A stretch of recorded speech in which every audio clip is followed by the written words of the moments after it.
మీరు ఎలా ఉన్నారో పరీక్షించుకోవాలండి. క్షమించరాని మనస్సుతో ఉపవాసం ఉండటంలో ప్రయోజనం లేదు. క్షమించరాని మనస్సుతో ఉపవాసం అని చెప్పుకుంటంలో ప్రయోజనం లేదు. నీకు విడుదల కలగాలంటే, నీలో నిజంగా పశ్చాత్తాపం కలగాలంటే, మొదటగా నీవు మా అపరాధస్తులు మేము క్షమించిన రీతిగా మా అపరాధములు క్షమించము. క్షమించబడిన జీవితం, క్షమించేవారుగా ఉండాలి, క్షమించబడే జీవితంలో కలిగి ఉండాలి. ఈరోజు ఇక్కడ ఉన్న మిమ్మల్ని అడుగుతున్నాను, ఈజ్ దర్ ఎనీ హేట్రెడ్?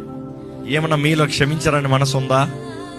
ఎవరి మీద కక్ష ఉందా? ఎవరి మీద పగ ఉందా? ఎవరి మీద కోపం ఉందా? ఎవరి మీద అనుకుంటే ఒళ్ళు మండిపోతుందా? You see, Bible talks about two things. One is forgive.